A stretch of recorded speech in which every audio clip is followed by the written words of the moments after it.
Saan ba yung pinakabago ng Infinix? Well, baka eto na yon. This is the Infinix Hot 40 4G. Marami na nagsasabi na eto na yung pinaka-best na 10,000 pesos below na pwede nyo mabili. Well, tingnan natin. Unang-una, specs pa lang guys, meron ka ng 120Hz plus AMOLED display, 108MP main camera, and supported na rin siya ng 20 watts mag-charge. Yun yung para mag-safe. Parang ganito. But yes, andito na siya kay Infinix. Naunahan pa yung mga ibang brand. Hindi lang yung itsura yung kinokopya ng Infinix, guys. Pati rin yung mga magagandang features. At this price point, bihira ka lang talaga makakita ng isang phone na meron ng wireless charging. And etong phone na to ay meron na. So, ano pang hinihintay natin? I-unbox na natin to and magkaroon tayo ng full review, and we will start in 3, 2, 1. Let's go!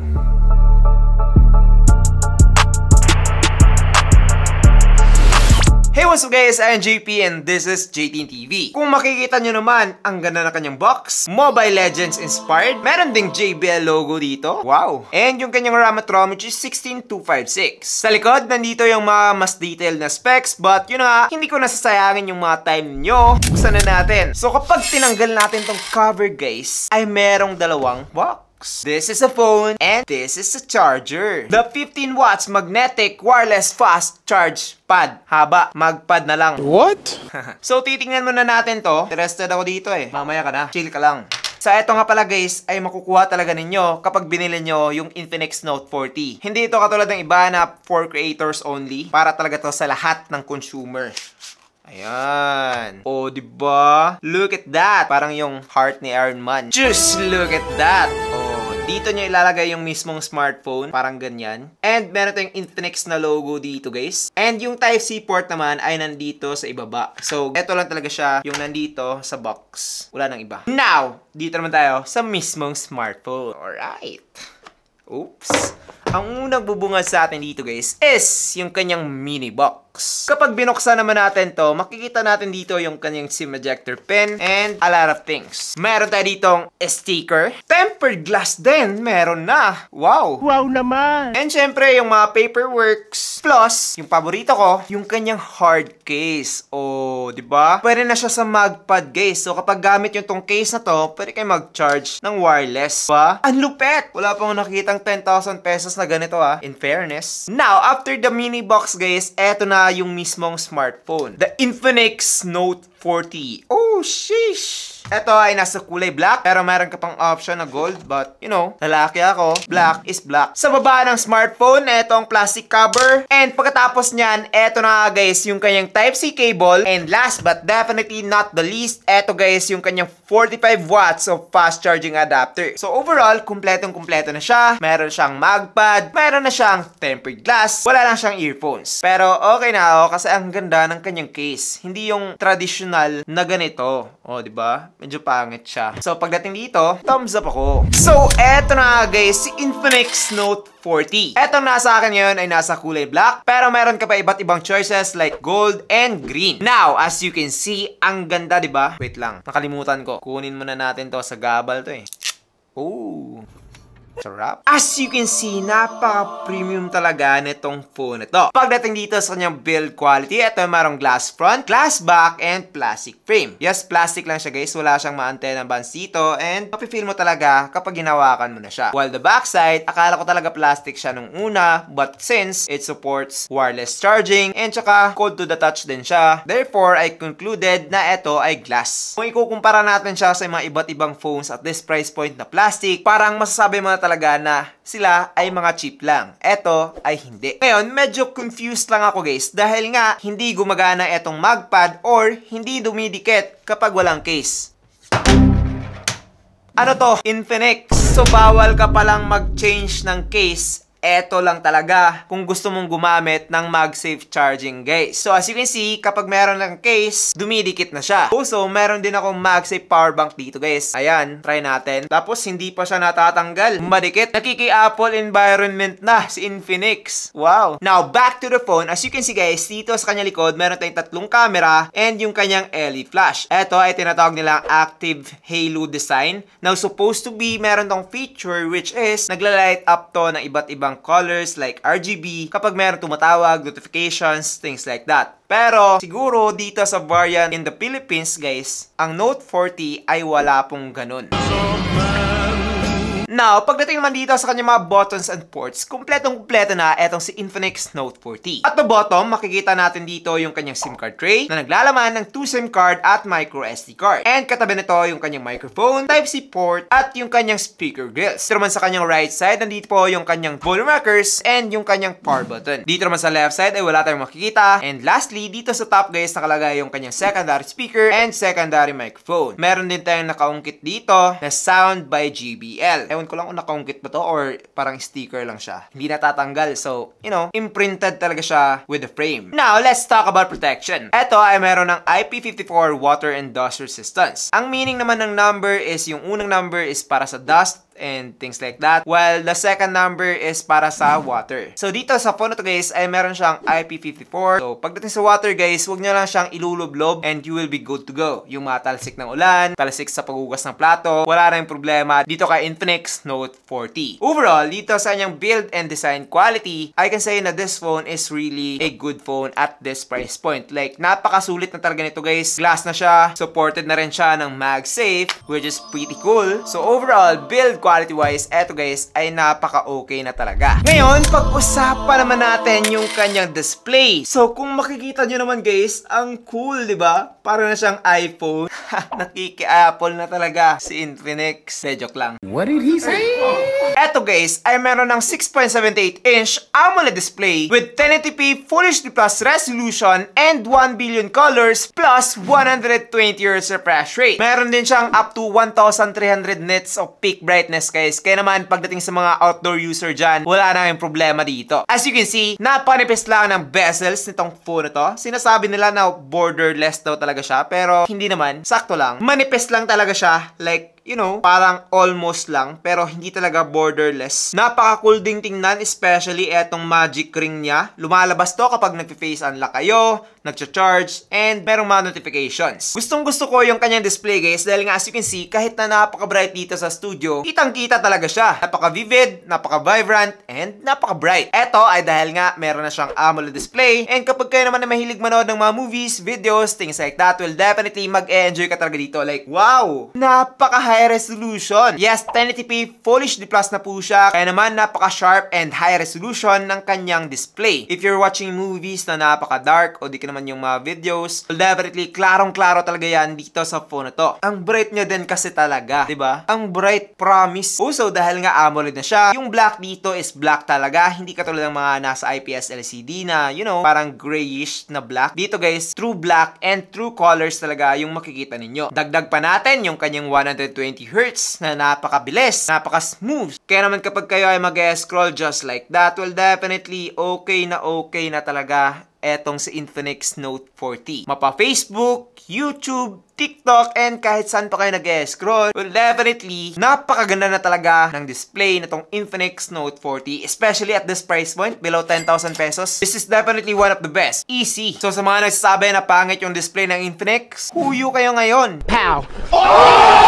Pataas lang talaga yung improvements ng Infinix, Tecno, and Itel. Kaya naman kudos sa Transsion Company. Keep making your consumer your number one priority. Also guys, pagdating sa protection ng kanyang display, eto ay meron ng Corning Gorilla Glass. So if ever hindi nyo gagamitin yung kanyang free na tempered glass, which is gamitin nyo talaga yon, well definitely meron ka pa rin strong glass dito na hindi basta-bastang mabibiyak. Also, hindi rin to basta-bastang magkakaroon ng scratch guys. So ang ganda, diba? Ngayon, puntahan naman natin yung performance netong Infinix Note 40. Pagdating dito guys, okay lang, sakto lang, napaka-decent lang. Dahil nga eto ay meron ng Android 14 with latest XOS 14. So yung pinaka-latest na UI update ay nandito na guys out of the box. I think na the Infinix Note 40 series is aabot ng Android 16, but yung sure lang talaga is Android 15 for now. Now, dito naman sa processor, medyo ulit-ulit na ako dito sa processor na to actually. Medyo nagsasawa na ako. Pero, okay pa rin. At this price point na below 10,000 pesos, meron na siyang MediaTek Helio G99 Ultimate, which is yung pinakamapangyarihan sa lahat ng Helio G99. Meron na din pala tong octa-core CPU up to 2.2 GHz and Mali G7 MC2 naman pagdating dito sa kanyang GPU. Now, kung napanood nyo yung aking review ng Tecno Povo 6, parehas na po sila ng performance nitong phone na to. Dito naman sa Mobile Legends guys, super refresh rate and ultra graphics. As you can see, napaka-playable, napaka-smooth, and wala talagang nakitang mga problema like lag, pag-iinit, and things like that. So, kapag Mobile Legends lang yung laruin nyo dito guys, well, definitely wala ka ng problema dito kay Infinix Note 40. Easy lang yan with this phone. Also, dahil nga meron na siyang bypass charging, yes, meron na siyang bypass charging, pwede ka na mag-charge habang naglaro and dun na siya kukuha ng power sa mismong outlet ninyo. Ganun katindi. Ngayon, dito naman sa Call of Duty, ganun pa rin. Napaka-smooth, napaka-playable pa rin. Okay na okay sa akin. Especially dahil nga meron na siyang dual speaker, kaya naman napaka-boomy rin ng sound. Actually, paulit-ulit na parang ganito guys. Like yung boomy, napaka-playable. It's because pare-parehasan kasi silang Helio G99. And pare-parehasan silang mga dual speaker. So, anong gagawin ko? Copy-paste ko na lang. Ganun pa rin naman kasi yung performance nitong phone na to. But siguro, mas better lang siya when it comes to its display. Dahil nga AMOLED siya, ang ganda.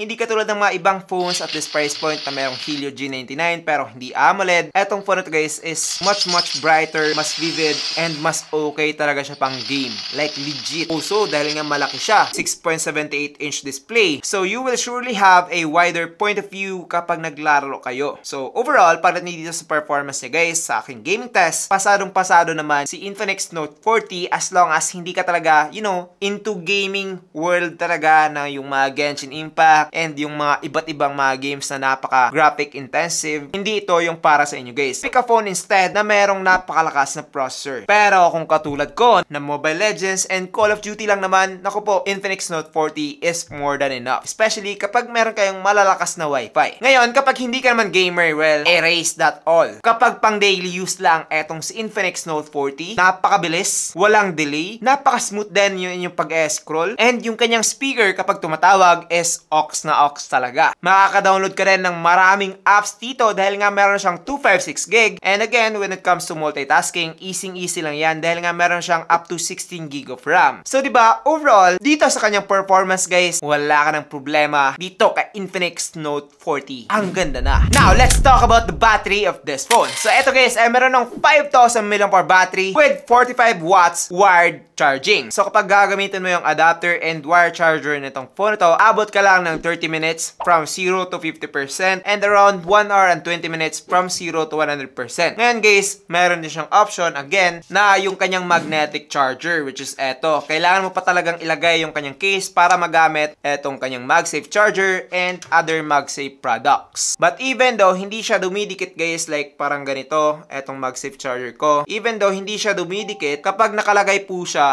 ay gumagana naman siya. So, para sa akin, goods na yon. Overall, pagdating sa battery and charging guys, okay na talaga to. Ngayon, kung medyo nakulangan pa kayo sa sinabi ko, which is auto mode lang yon, pwede nyo naman siyang i-low temp charge. So, yung low temp naman, medyo mas mabagal para mas maprotektahan yung inyong phone, hindi siya iinit, and mas magtatagal pa siya. Punong-puno ng features sa battery and charging pa lang. So, paano lang kaya mamaya sa camera, diba? Ngayon, bago tayo mag-proceed sa kanyang camera, nakalimutan kong sabihin kanina guys, yung kanyang security. So, ito ay meron ng face unlock, ito sa kanyang camera, and meron din siyang in-display fingerprint scanner.